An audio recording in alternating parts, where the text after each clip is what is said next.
Shalom. Shalom. Puji nama Tuhan, kita boleh kembali bersama-sama di tempat ini untuk memuji, merasakan hadirat Tuhan. Dan kita mau menyembah Dia, karena Dia Allah yang mengasihi kita dengan luar biasa.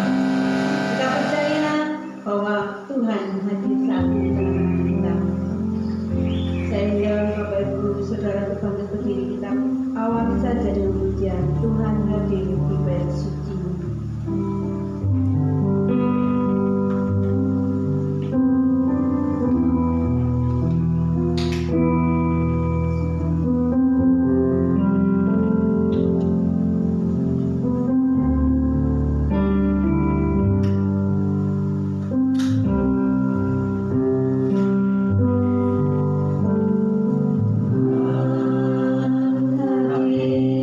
Di bait suci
kami sembah di dalam Tuhan kami Yesus Kristus.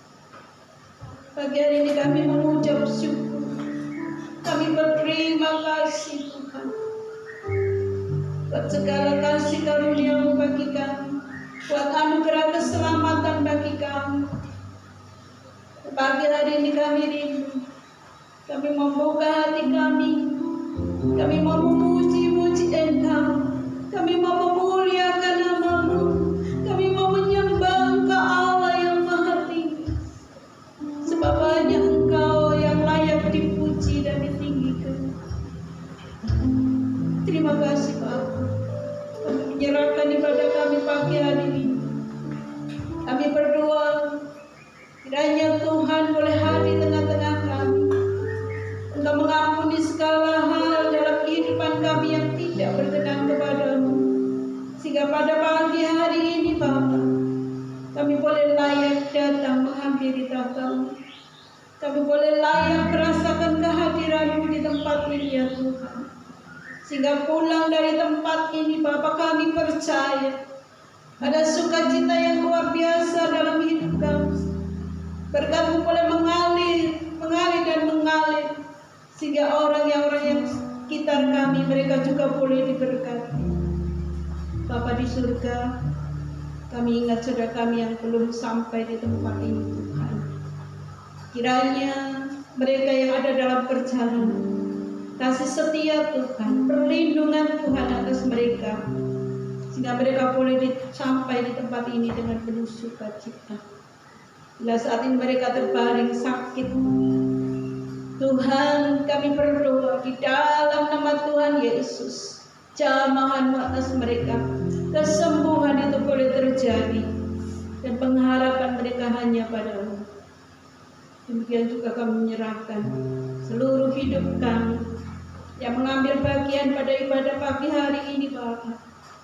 Kiranya Allah Kau mengampuni kami, layakkan kami untuk melayani Engkau, pakai kami, supaya kami juga boleh menjadi berkat bagi jemaat-Mu yang hadir saat ini Bapa. Berkati kami WL Singer, pemain musik, LCD, dan juga hamba-Mu yang akan menyampaikan firman Tuhan. Allah Roh Kudus mengurapi kami semua, sehingga apa yang kami lakukan semuanya untuk kemuliaan nama Tuhan. Terima kasih Bapak, menyerahkan ibadah kami di dalam nama Tuhan Yesus, Juru Selamat kami yang hidup. Haleluya, amin. Silakan duduk. Bapak Ibu saudara yang kasih dalam Tuhan, kita percaya Tuhan Yesus telah mati di atas kayu salib. Darahnya memberikan kuasa untuk mengalahkan kuasa maut, kuasa untuk mengalahkan segala hal yang mungkin membawa kita binasa. Oleh darah Yesus kita mendapatkan kemenangan. Apakah kita mau menerima Dia? Maukah engkau terlepas dosa?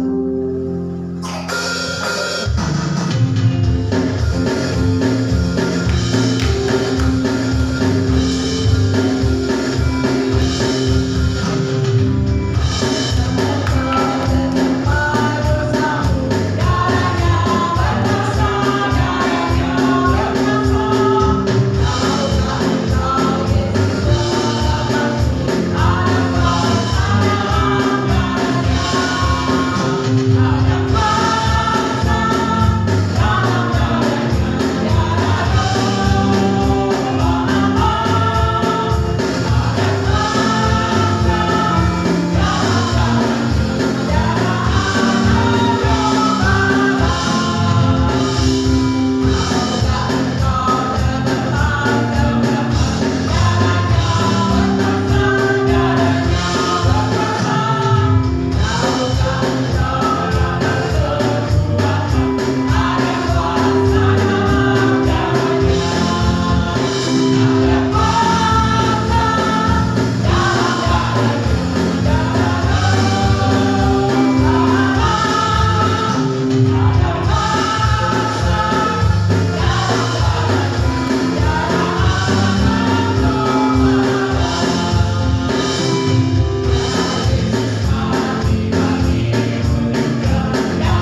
karena Dia telah lahir bagi kita. Dia lahir untuk kami, Dia mati untuk kami.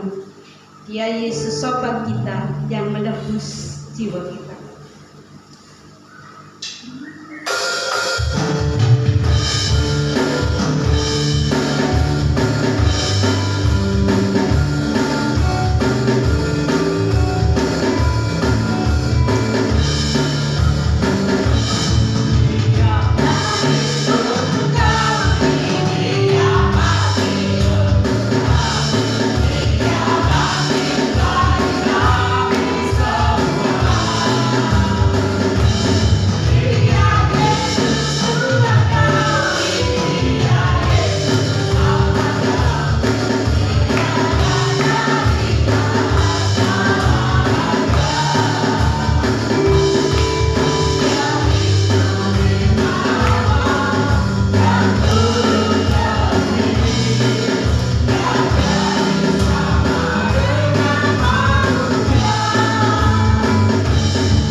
Dia tidak mati untuk selamanya. Dia bangkit bagi kita. Oleh sebab itu kita sebagai orang-orang berkemenangan, mari kita menyerahkan hidup kita. Kita percayakan hidup kita kepadanya. Sebab Dia hidup pada hari esok. Kalau kita mau serahkan seluruh hidup kita, kita tidak akan khawatir tentang apapun juga. Sebab Dia hidup pada hari esok. Saya undang kita akan bangkit berdiri. Kita percaya dengan yakin bahwa Dia Yesus telah hidup bagi kita.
saat ini kita akan persiapkan persembahan kita sebagai ucapan syukur agar persembahan ini boleh dikelola dengan baik.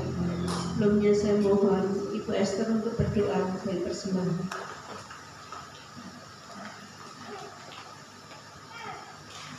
Segala puji dan syukur kami naikkan dan Tuhan Allah kami dalam nama Tuhan Yesus Kristus. Pada pagi hari ini Tuhan, persiapkan hati kami, ajar kami untuk memberi yang terbaik untuk kami, karena Engkau telah memberi yang terbaik dalam hidup kami. Terima kasih Bapa, kami berdoa untuk persembahan pada pagi hari ini. Tuhan kuduskan, Tuhan sucikan, sehingga boleh berguna bagi pekerjaan. Di dalam nama Tuhan Yesus kami berdoa. Amin. Untuk persiapan persembahan kita akan tetap puji sebab Dia hidup.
Oleh sebab itu kita tidak akan khawatir,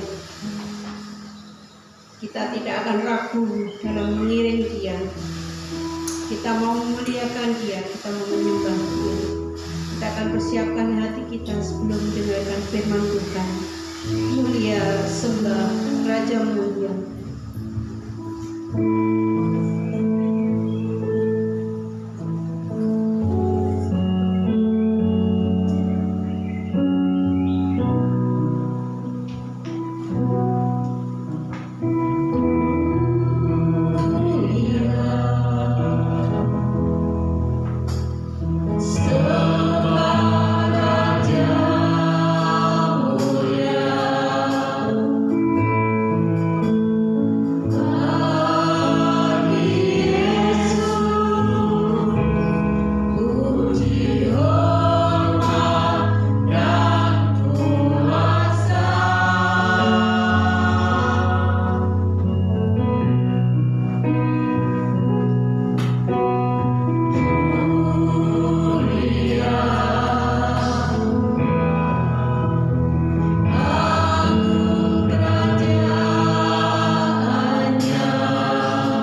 Ibu Devi akan berdoa. Segala puji syukur kami naikkan kepada kami, sungguh bersyukur Tuhan buat urapan hadirat-Mu yang boleh kita dalam setiap pujian dan penyembahan kami pada pagi hari ini. Untuk sebentar Tuhan kami akan mendengarkan firman-Mu, yang Tuhan saja yang berbicara melalui hamba-Mu. Roh Kudus, buka hati kami, buka telinga kami untuk mendengar dan menerima setiap dari firman Tuhan. Kami siap mendengarkan firman Tuhan, kami terima firman Tuhan dan dengan penuh sukacita di dalam nama Tuhan Yesus Kristus kami berdoa dan bersyukur. Haleluya. Amin. Shalom. Puji nama Tuhan, kita boleh berada di dalam anugerahnya pada pagi hari ini.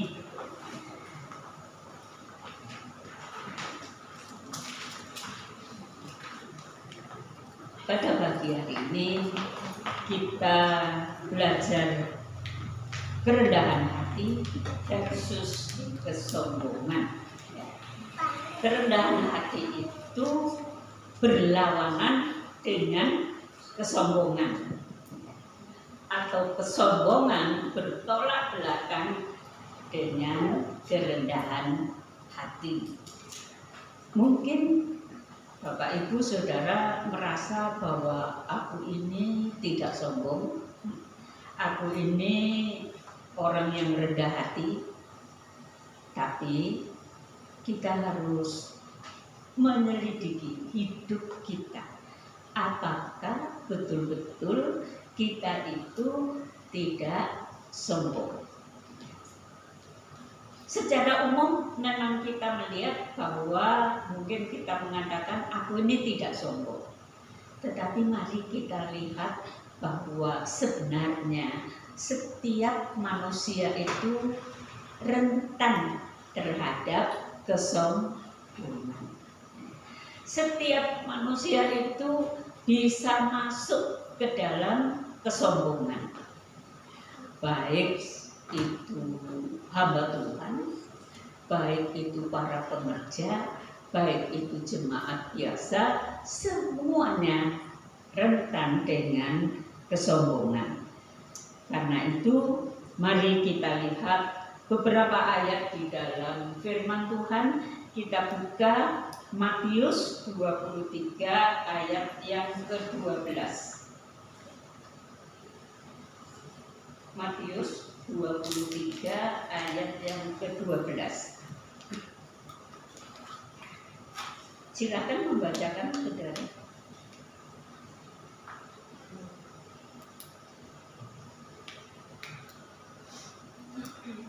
Matius 23 ayat yang ke-12.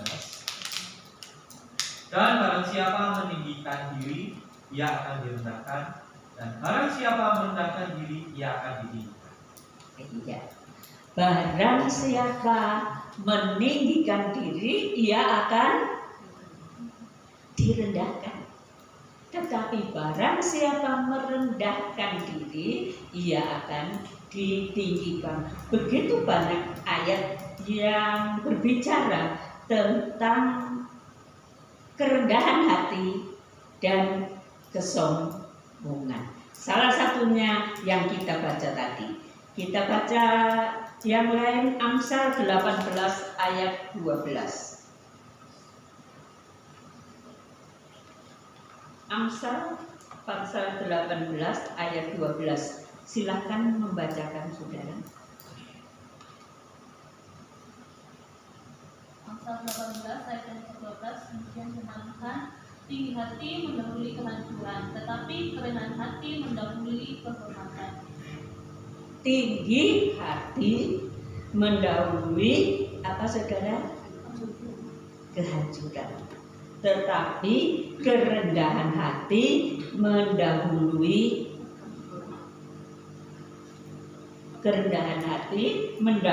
apa, saudara? Kehormatan. Bukan kehormatan seperti yang kita banggakan, kita inginkan di dalam dunia ini. Tetapi mari kita belajar kebenaran firman Tuhan. Sekali lagi, kasih dan kerendahan hati itu berasal dari mana? Kasih kasih dan kerendahan hati itu berasal dari mana? Dari siapa? Dari Tuhan, dari Allah kita. Tetapi kesombongan itu berasal dari si iblis. Betul. Kesombongan itu berasal dari si iblis. Nah, karena itu biarlah kita belajar akan kasih Allah dan kesombongan iblis. Mas Andres, mari kita lihat.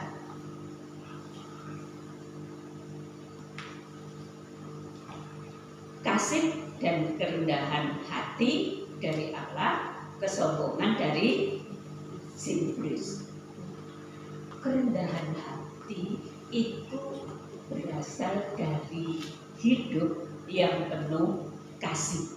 Allah itu kasih adanya, dan kalau kita membaca di dalam Filipi 2 ayat 5 sampai 11, di sana dikatakan karena kasihnya ia mengosongkan diri, menjelma menjadi manusia, merendahkan dirinya dan taat sampai mati di atas salib.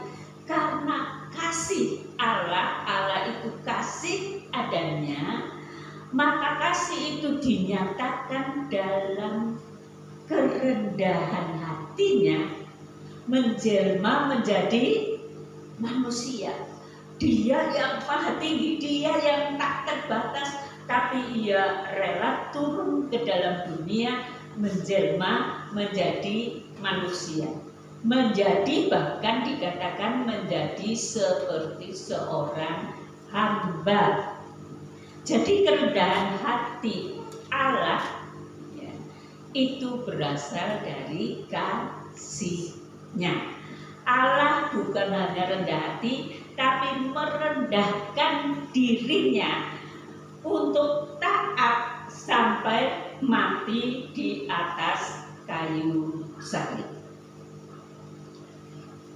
Itulah yang dimaksud dengan kerendahan hati yang Tuhan inginkan ada di dalam kehidupan kita. Ia sangat teraniaya, dan pada saat ia menjadi seorang hukuman yang diludahi, ditampar, dijotos wajahnya, dipukul kepalanya, diolok-olok, dihina-hinakan, sampai ditelanjangi, artinya semua baju luarnya dibuka dan hanya pakai baju celana dalam, dan dia disalibkan. Di atas salib sana dan di bawah sana adalah jalanan, jalan raya di mana orang-orang yang berjalan di situ melihat dan mengolok-olok orang yang disalibkan. Dalam keadaan yang sedemikian, dia tidak berusaha menunjukkan siapa dirinya. Saat diolok, dihina, direndahkan, ia tutup mulut. Ia seperti domba yang keluh, domba yang bisu, tidak mengeluarkan kata-kata apapun. Semua itu dikerjakan karena kasihnya. Oleh karena itu di dalam Filipi 2 ayat 5 sampai 11 tadi dikatakan, maka Allah karena kerendahan hatinya, karena kasihnya, dia merendahkan diri sedemikian rupa, maka Allah meninggikan dia, menjadikan dia raja di atas segala raja, nama di atas segala nama, sehingga semua manusia yang pernah hidup di dalam dunia, satu saat semua akan berlutut di bawah kakinya, menyembah Dia. Saudara, ketinggian yang Allah anugerahkan itu karena Dia telah taat dan merendahkan dirinya serendah-rendahnya, jauh lebih rendah dari kita.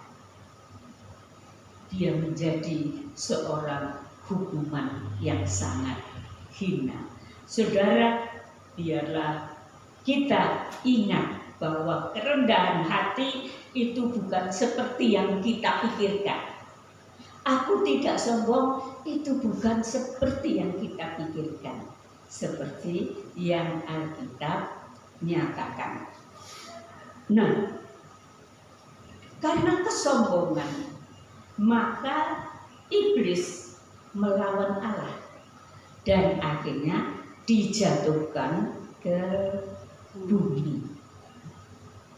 Karena kesombongannya, dia dijatuhkan ke bumi oleh Allah, maka waktu bumi ini telah diperbarui oleh Allah dan Allah telah menciptakan manusia. Dia ingin punya teman yang dihukum Allah. Kemudian apa yang dilakukan si iblis di Taman Eden?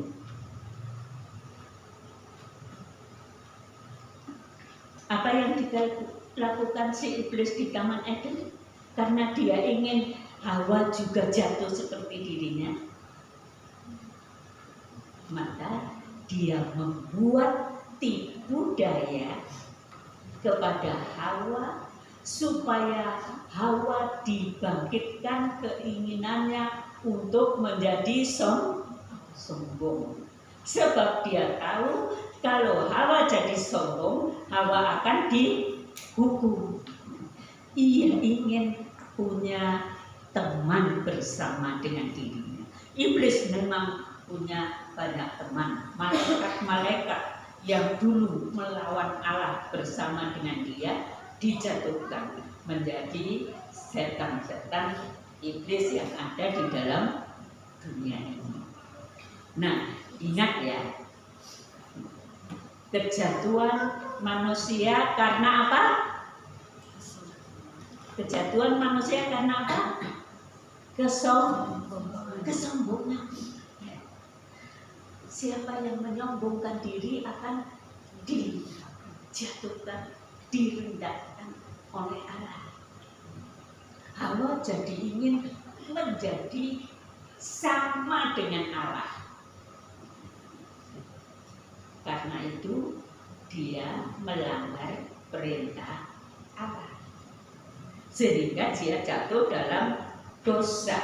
Jadi kita perlu ingat bahwa kesombongan kalau ada dalam diri kita itu bukan berasal dari siapa-siapa. Intinya berasal dari si iblis senang kalau orang menjadi sombong. Sebab yang sombong akan dihancurkan oleh Allah, direndahkan oleh Allah. Kadang-kadang yang sombong itu jangan katakan orang kaya saja, orang yang punya banyak duit sombong, padahal belum tentu dia sombong. Kalau kita mungkin dahulunya kita hidupnya kita sulit, lalu kita berjuang, berhasil. Pada saat berhasil, bangga akan dirinya.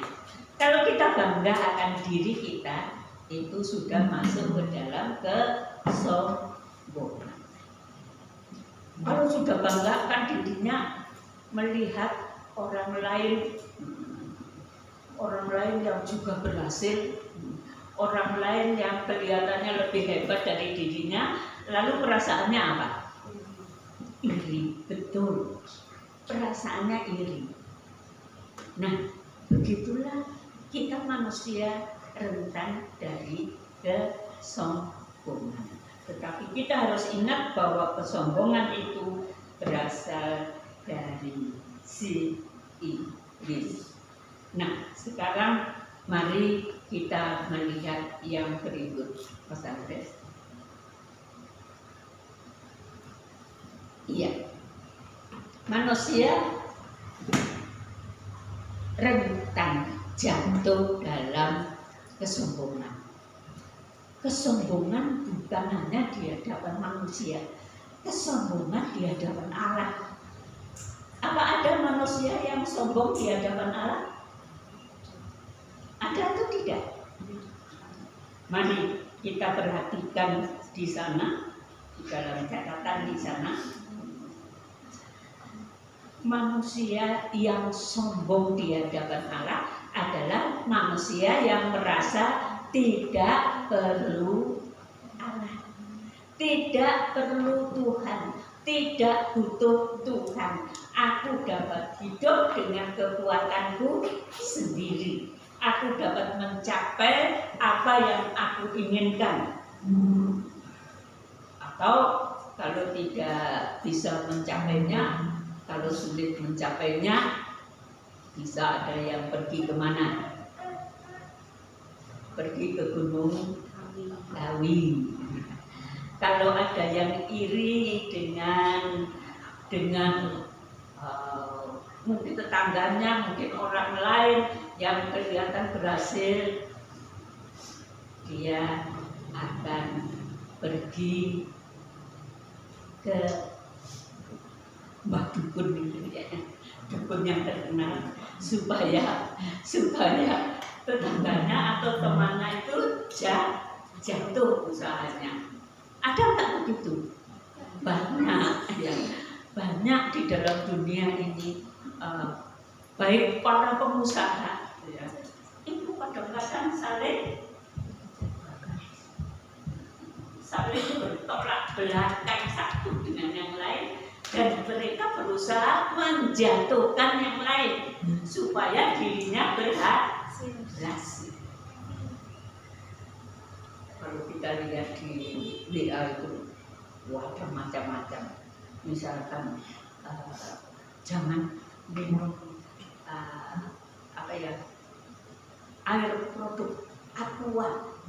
Ternyata di luar negeri itu diteliti aqua itu begini. Apakah betul? Tidak, saudara. Itu hanya kelakuan orang yang ingin menjatuhkan satu dengan yang lain dan lain sebagainya. Kita hidup di dalam dunia yang seperti itu. Tetapi marilah, mungkin kita tidak jadi pengusaha, mungkin kita orang biasa, tapi kadang-kadang dalam beberapa peristiwa, beberapa keadaan bisa saling menjatuhkan satu dengan yang lain. Bagaimana menjatuhkannya? Gosip. Dengan gosip orang akan bisa menjatuhkan satu dengan yang lain. Ada yang tidak pernah gosip? Ada yang tidak pernah gosip? Wah, kalau saudara tidak pernah gosip, itu hebat sekali.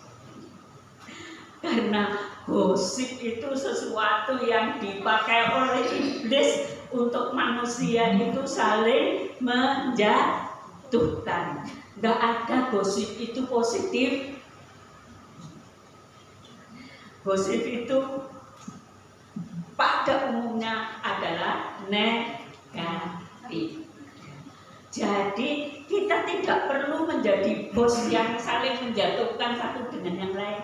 Kita dalam hidup sehari-hari ini loh, kita dalam hidup bersama ini loh, kadang-kadang kita menjatuhkan satu dengan yang lain. Benar tidak? Bisa jadi tidak? Bisa, saudara. Itu semuanya sebenarnya berasal dari si iblis, karena kita tidak merasa perlu Allah. bersikap sikap sombong terhadap Allah. Kemudian yang kedua, tidak membuka hati terhadap suara Allah. Kalau seorang mencintai, misalkan ini ada Mas Akil sama Mbak Ayu, tentu saling mencintai. Kalau mencintai itu suka mendengar kata-katanya atau suaranya atau tidak. Bagaimana Mas Akil? Kalau mungkin Mbak Ayu sedang pergi, tapi waktu itu didengar dari rumah, Mas Akil di rumah, lalu mendengar suara, satu suara di depan sana. Mas Akil hafal nggak suaranya Mbak Ayu? Hafal, tentu hafal karena cinta.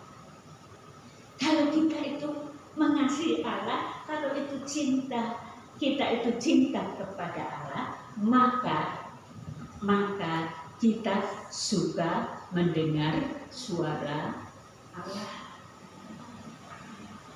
Suara Allah ada di mana? Suara Allah ada di mana? Ada di mana, Nesa? Loh, kamu pernah mendengar suara Allah? Suara Allah, isi hati Allah, keinginan Allah itu dituliskan di dalam Alkitab. Siapa yang tidak rajin membaca Alkitab, dia tidak mau mendengar suara Allah. Benar tidak? Siapa yang rajin membaca Alkitab, dia membuka hati, mau mendengar suara Allah. Kemudian orang yang hidup menurut keinginan daging, bukan keinginan roh, dia sombong di hadapan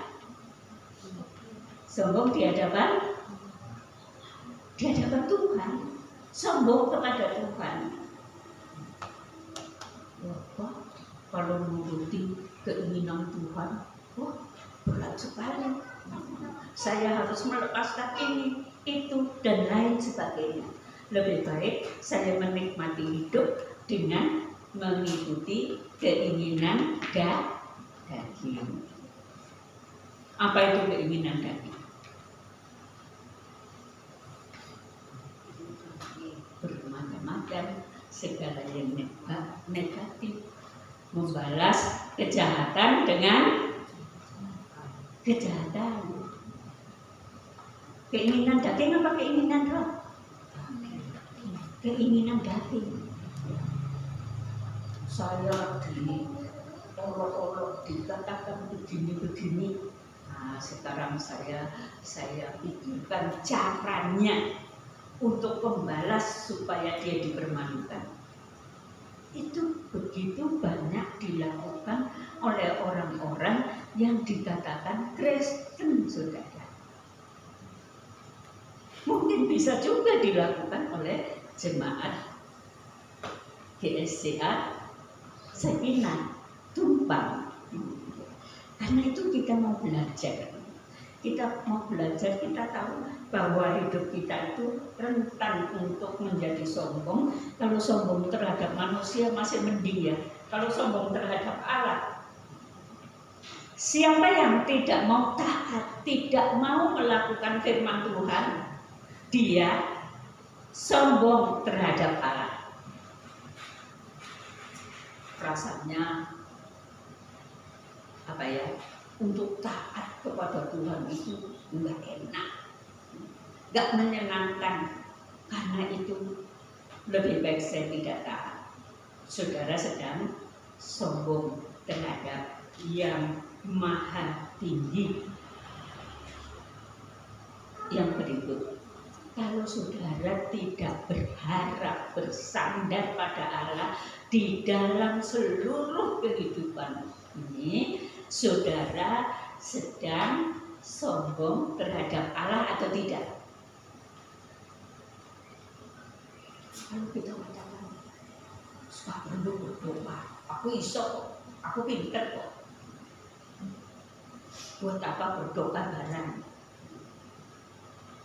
Kalau manusia di dalam dunia ini hanya mengandalkan diri sendiri, itu sebenarnya kesombongan di hadapan Allah. Jangan mengandalkan diri, bersandar, berharap kepada Allah, berseru, mohon pertolongan Allah dalam setiap hal dalam kehidupan kita. Kalau kita sombong terhadap Allah, kita lebih suka hidup secara duniawi, jauh dari Allah, maka kita sedang menuju kemana, saudara? Menuju kemana, Kalista? Benar, menuju kepada kebinasaan yang kekal. Mari kita lihat hidup kita, jalan-jalanku, langkah-langkahku ini sedang kemana ya? Kata-kataku tiap hari itu menunjukkan bahwa aku ini sombong apa tidak? Langkah-langkahku itu mau membalas orang, mau membalas kejahatan dengan kejahatan, itu berarti aku sedang menuju kepada kebinasaan. Bukan hal yang remeh, saudara. Kalau kesombongan terhadap sesama itu bagaimana? Ada yang mau beri contoh?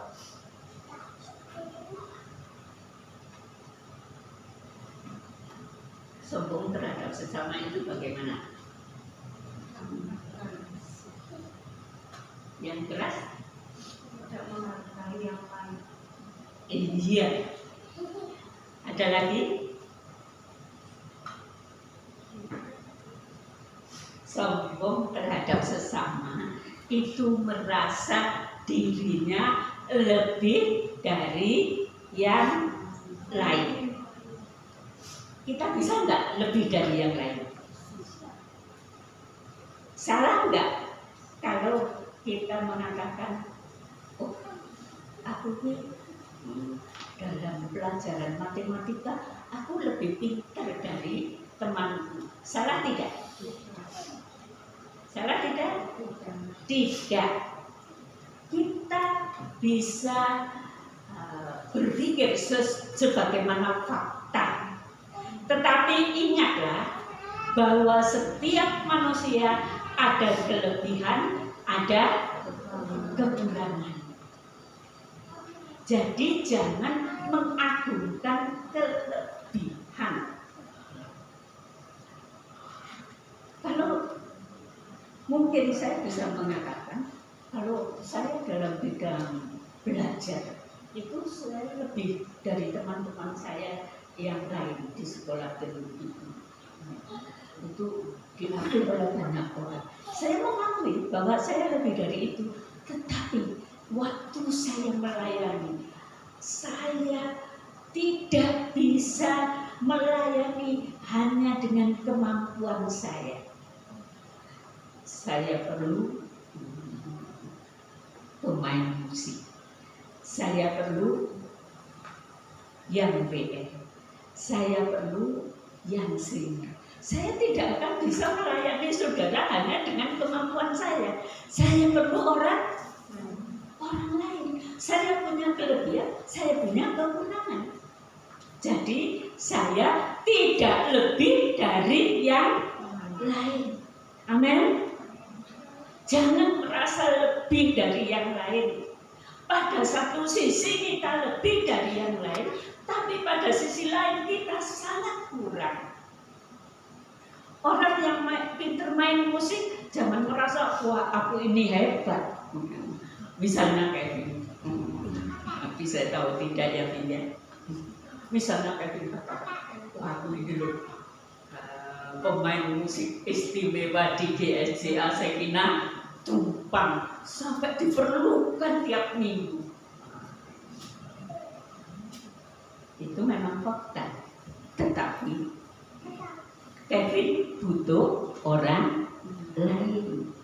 Lah kalau yang main musik hanya Kevin pakai drum saja, kira-kira musik di sini bagaimana?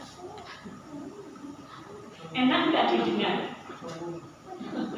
Ya tentu cuma dengar dum dum dum dum. Ya. Jadi kita itu punya kelebihan, tapi kita punya kekurangan. Satu dengan yang lain saling membutuhkan. Amin. Jangan sombong. Ya. Itulah contohnya. Jangan sombong. Ayat yang lain mengatakan, kalau engkau memiliki itu, apakah tidak kau dapatkan? Kalau Kevin tadi pinter main musik, sebenarnya pinter main musik itu didapatkan dari mana? Dari Tuhan. Dari Tuhan. Yang lain pinter dalam pelajaran di sekolah, enggak mungkin dari lahir wis pinter matematika. Dari lahir perlu orang tua ngajari ngomong. Dari lahir setelah lebih besar sedikit perlu guru yang ngajari. Kalau tidak ada mereka, apakah engkau sendiri murah-murah lahir pinter ngomong, pinter main musik? Ya tidak. Tidak ada sesuatu yang baik dalam diri kita yang hanya berasal dari diri kita. Ingat, semua karena anugerah Allah. Dan Allah menganugerahkan dengan memakai orang-orang lain di sekitar kita untuk membuat kita bertumbuh dan menjadi seperti yang ada. Amin. Duh, kok nggak ada yang amin? Amin. Ada yang pinter dengan sendirinya? Nggak ada. Ada yang nggak butuh orang lain? Nggak ada, saudara. Jadi setiap orang di dalam dunia ini kita saling membutuhkan. Apa saudara butuh dengan orang lain yang bukan Kristen? Butuh nggak? Butuh. Kita bekerja bersama dengan mereka. Apakah saudara butuh Pak Tani? Butuh. Apakah saudara butuh orang yang pekerjaannya cari rumput? Butuh, saudara. Misalkan orang memelihara sapi, butuh yang cari rumput. Lalu sapi itu akhirnya dijual jadi daging. Kita makan daging karena ada orang yang cari rumput. Jangan merendahkan siapapun di dalam dunia ini. Jangan merasa lebih tinggi dari yang lain. Karena Allah menempatkan kita untuk menjadi orang yang menyadari bahwa kita saling membutuhkan. Dan jangan sampai kita punya iri hati. Tuhan tidak berkenan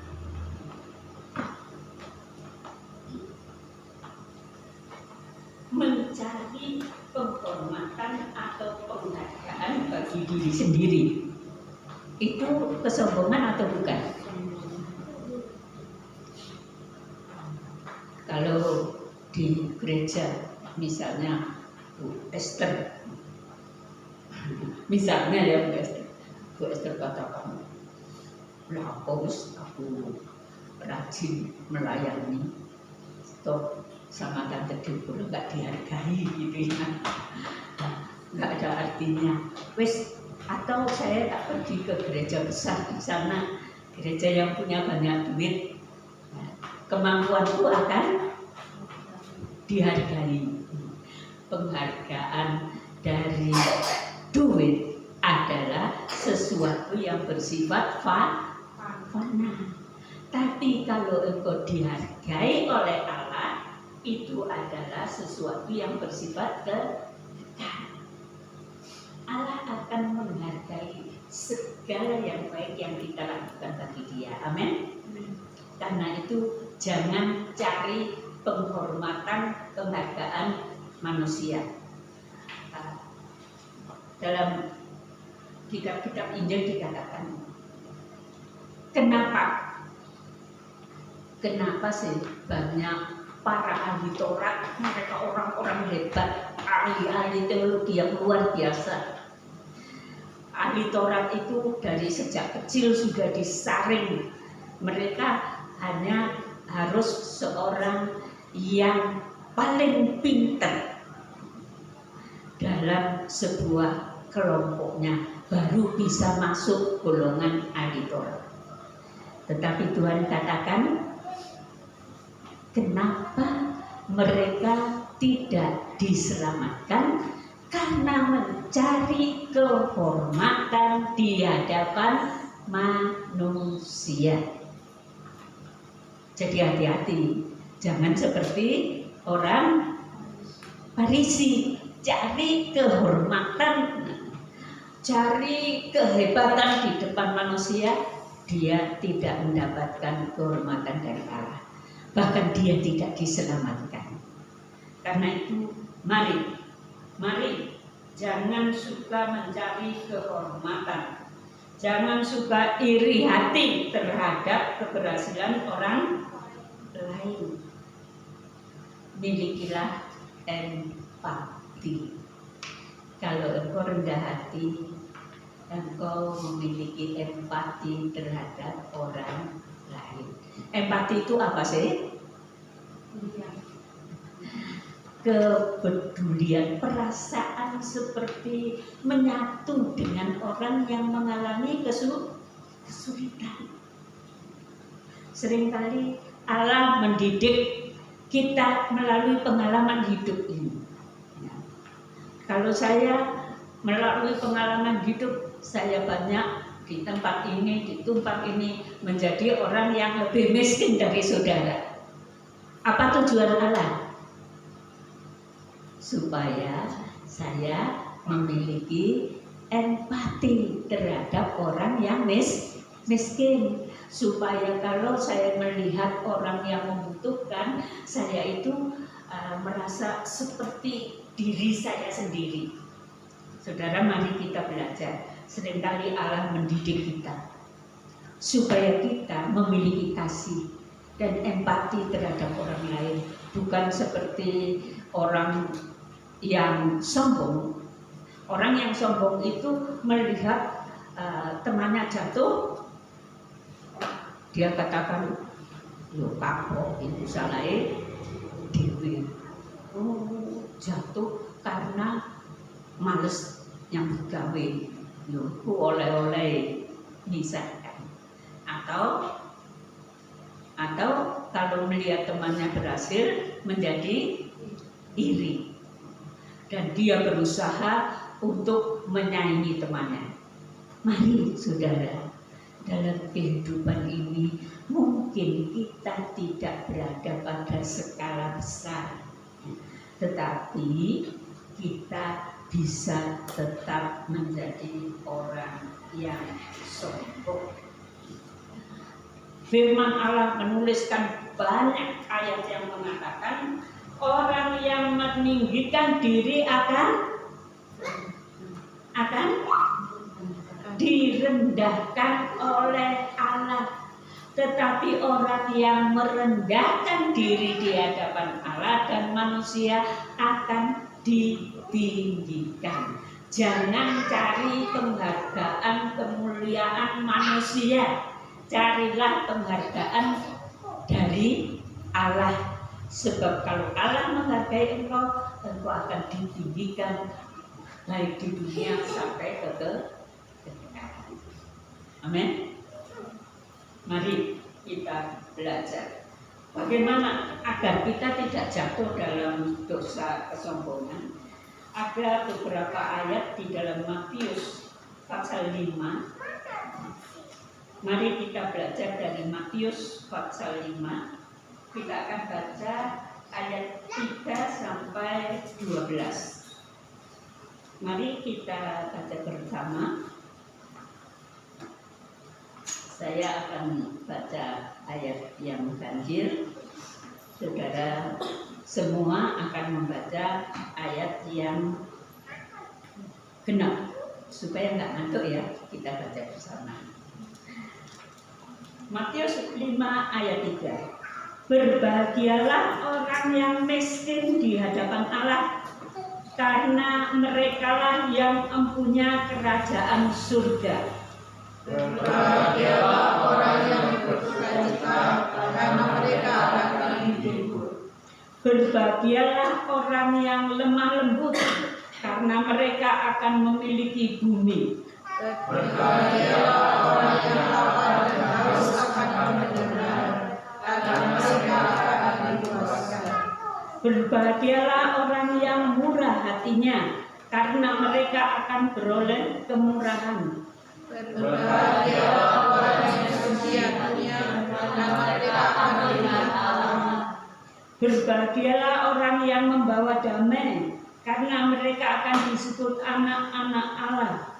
Berbahagialah orang yang dianiaya oleh sebab kebenaran, karena mereka lah yang mempunyai kerajaan surga. Berbahagialah kamu, jika karena aku kamu dicela dan dianiaya, dan kepadamu difitnahkan segala yang jahat. Bersukacita dan gembiralah, karena engkau besar di surga. Sebab demikian juga telah dianiaya nabi-nabi yang sebelum kamu. Nah, ini rahasia kebahagiaan karena kerendahan hati.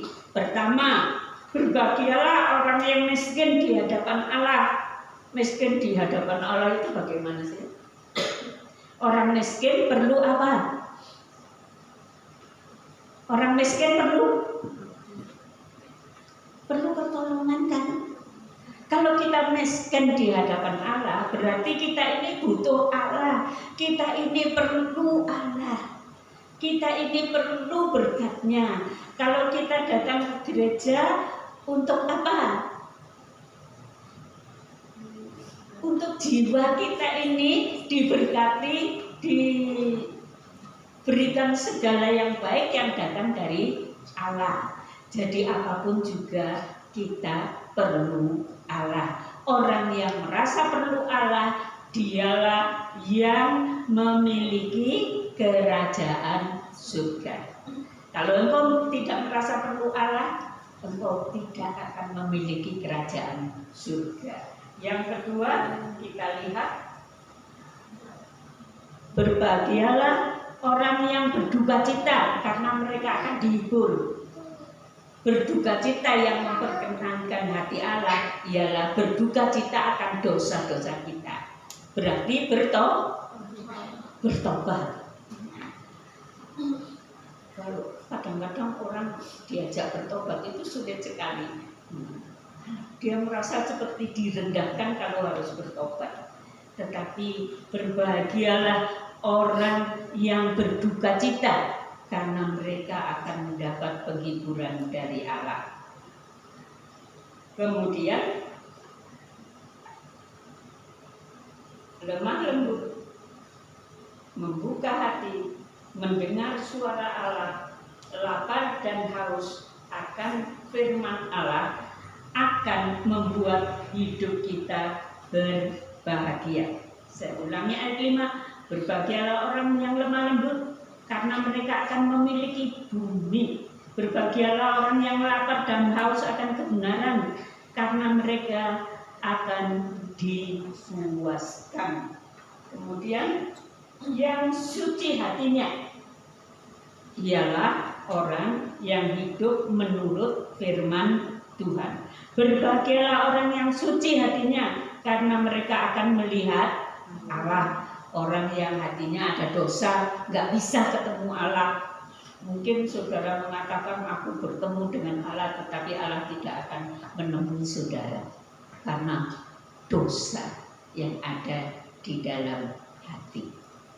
Kemudian berbahagialah orang yang murah hati dan membawa damai, karena akan memiliki bumi. Orang yang murah hati, orang yang suka membawa damai, orang yang disenangi di bumi. Benar tidak? Orang yang medit, orang yang egois, orang yang mementingkan diri sendiri, apakah dia memiliki bumi?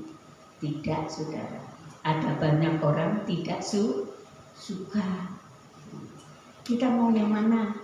Kita di bumi ini tidak disukai, kita tidak bisa berbahagia, atau kita memilih di bumi ini disukai oleh orang lain. Amin. Marilah kita melakukan firman Tuhan dan semuanya itu bisa kita lakukan kalau kasih Allah diam di hati kita, dalam hidup kita. Dan yang terakhir dikatakan, berbahagialah kamu jika karena aku kamu dicela, dianiaya dan difitnahkan segala yang jahat. Mari kita menjadi orang yang rela dianiaya bagi Tuhan. Ada di sini yang mengatakan, aku berani mati untuk Tuhan. Ada. Aku berani menghadapi aniaya untuk Tuhan. Saudara, kadang-kadang kalau dalam suatu keadaan tertentu mungkin kita berani berkata begitu. Tapi kalau engkau menghadapi aniaya, kalau di depanmu ada orang yang membawa pedang yang berkilau-kilau, lalu katakan, ayo Bulis, kalau engkau tetap percaya Tuhan, tak encel-encel. Kira-kira bagaimana Bulis? Bergetar ke hati kita? Juga bergetar. Tetapi orang yang mengasihi Tuhan, Tuhan akan memberi kekuatan. Tuhan akan menolong. Mari jangan orang menjadi orang yang mencari keadilan di bumi ini, tetapi jadilah orang yang rela tidak mendapat keadilan, yang rela tidak mendapat segala sesuatu yang mungkin baik karena mengasihi Tuhan. Amin. Nah, marilah kita lihat bahwa hidup kita, hati kita rentan terhadap kesombongan. Kalau kita ada dalam kesombongan, terutama di hadapan Allah, maka kita akan menuju ke binasaan. Karena itu, tiap hari kita berkata kepada Tuhan, selidiki aku, lihat hatiku. Apakah aku sungguh mengasihimu Tuhan? Amin. Mari tiap hari kita datang kepada Tuhan, dan saat ini kita datang kepada Tuhan, kita berdiri bersama-sama, kita katakan, selidiki aku, lihat hatiku, apakah aku sungguh mengasihimu Yesus.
musik tolong dihentikan dan kita melihat hati kita masing-masing. Setiap kita rentan terhadap kesombongan. Dan mari kita lihat sisi-sisi manakah yang membuat kita menjadi sombong, yang akhirnya menghancurkan kehidupan kita. Mari kita berada di hadirat Tuhan. Dia yang lebih mengenal hatimu.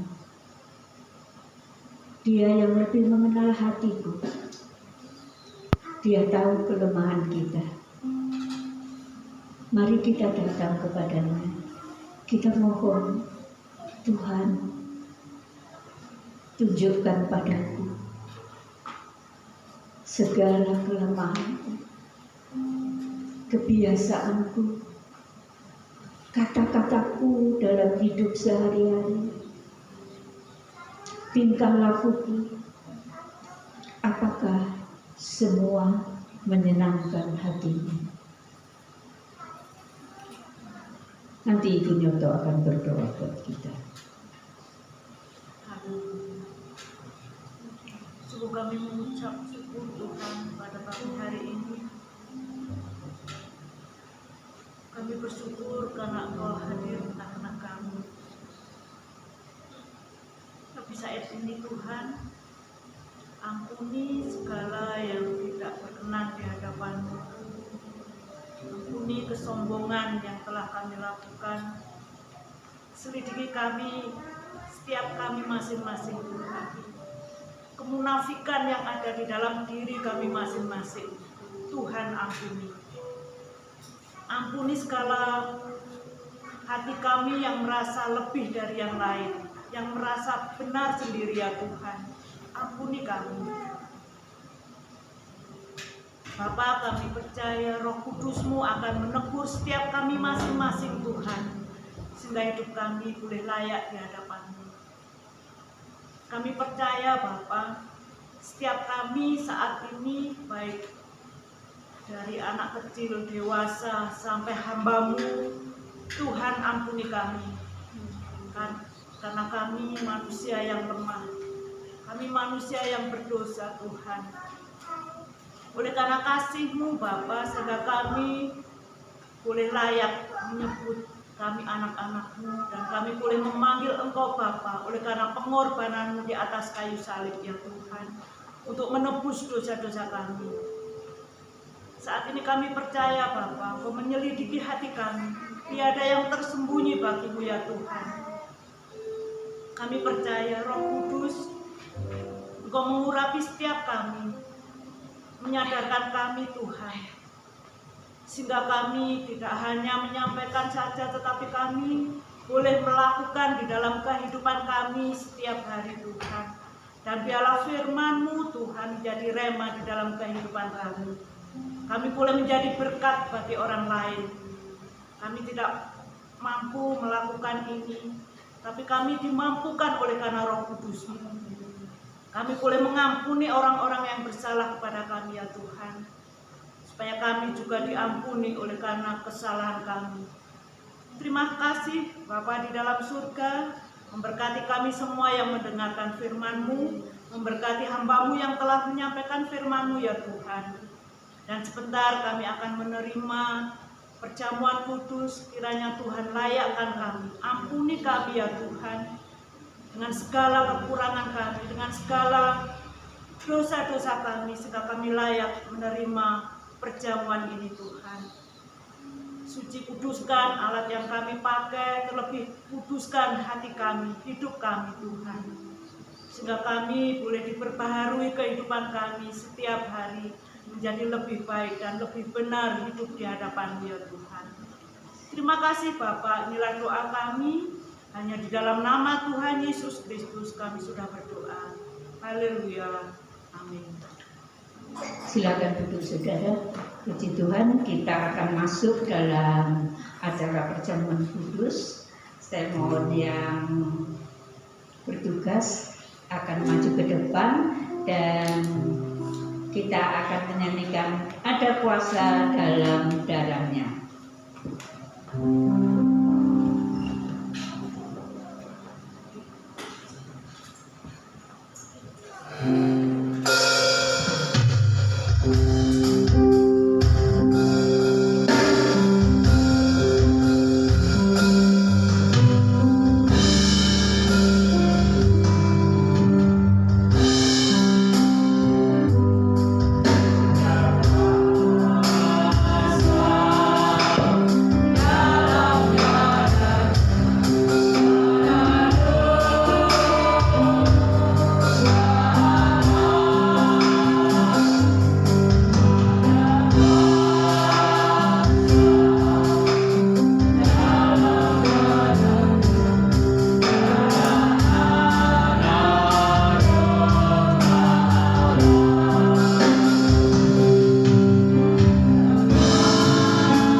Semua sudah mendapat. Mari silahkan berdiri bersama-sama. Kita akan ada di hadirat Tuhan.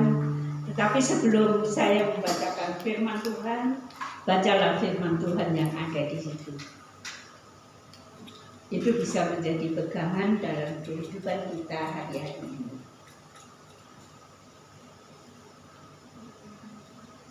Sudah? Marilah kita angkat tangan Robi dengan tangan kanan di atas kepala kita, dan saya akan membacakan ayatnya. Sebab apa yang telah kuteruskan kepadamu telah aku terima dari Tuhan, yaitu bahwa Tuhan Yesus pada malam waktu ia diserahkan mengambil roti, dan sesudah itu ia mengucap syukur atasnya. Ia memecah-mecahkannya dan berkata, inilah tubuhku yang diserahkan bagi kamu.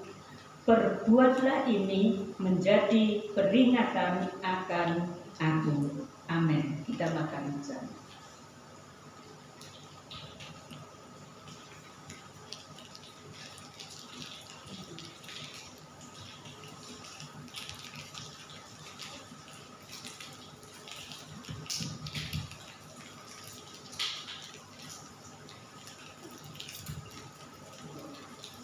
Mari silakan kita buka.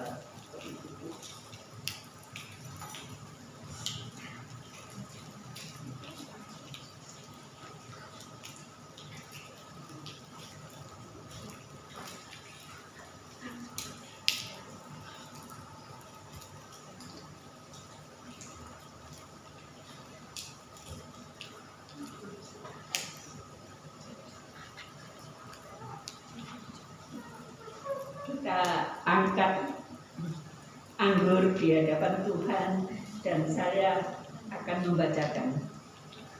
Dan sesudah itu, demikian juga ia mengambil cawan sesudah makan, lalu berkata, cawan ini adalah perjanjian baru yang dimateraikan oleh darahku. Perbuatlah ini setiap kali kamu meminumnya menjadi peringatan akan aku. Kita minum bersama.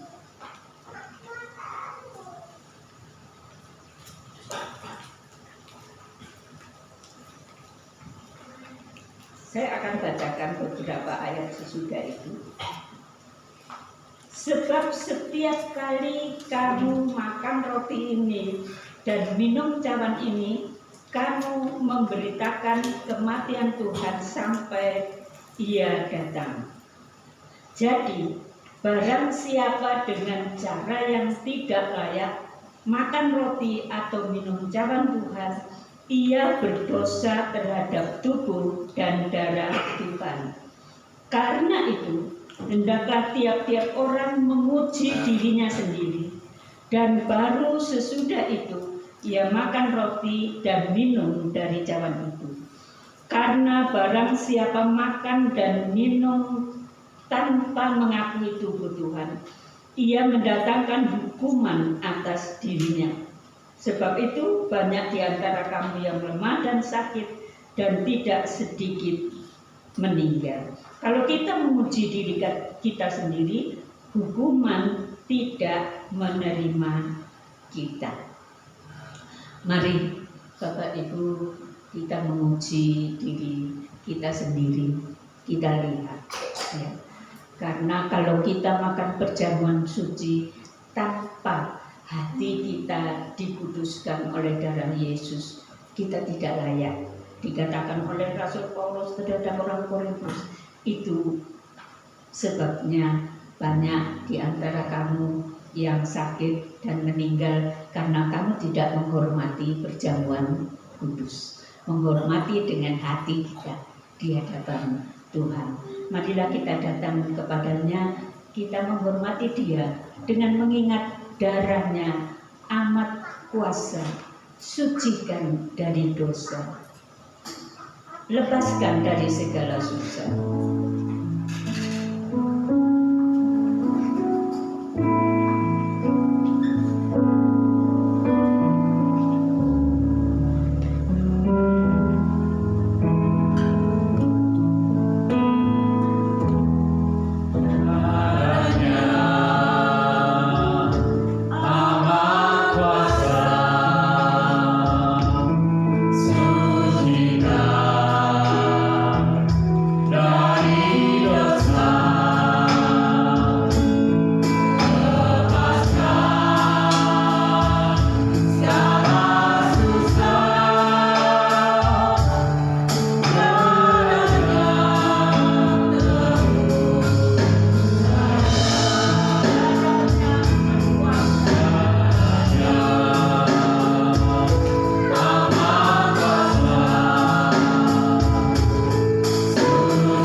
Pengorbanan Kristus di atas salib, mari kita mengucap syukur untuk darahnya yang menebus kita, yang mengampuni segala dosa kita, yang melepaskan kita dari belenggu kegelapan, yang mengangkat kita menjadi anak-anaknya. Mari kita mengucap syukur untuk darahnya yang amat kuasa bagi hidup kita. Dan kau sedang dalam kesusahan, dalam apapun juga, darahnya yang menebus kita akan menolong kita, melindungi, memberkati kita. Mari kita nyanyikan 2 kali lagi. Kemudian nanti Ibu Setiati akan berdoa buat kita semua agar hidup kita dikuduskan oleh darah Yesus.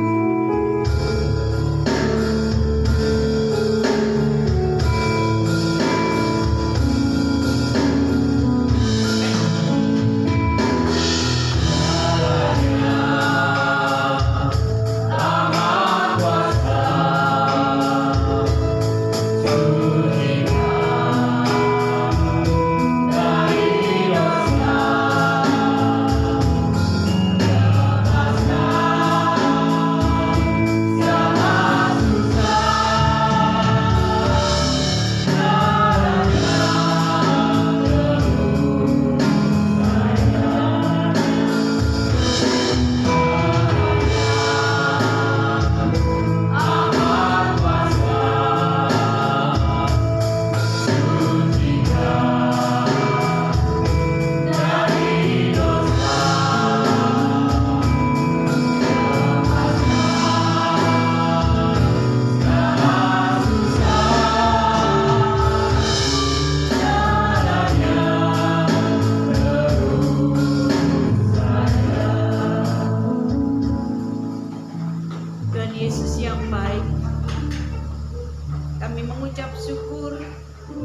sebab Engkau telah rela mati di atas kayu salib untuk menebus jiwa kami, untuk mengampuni kami.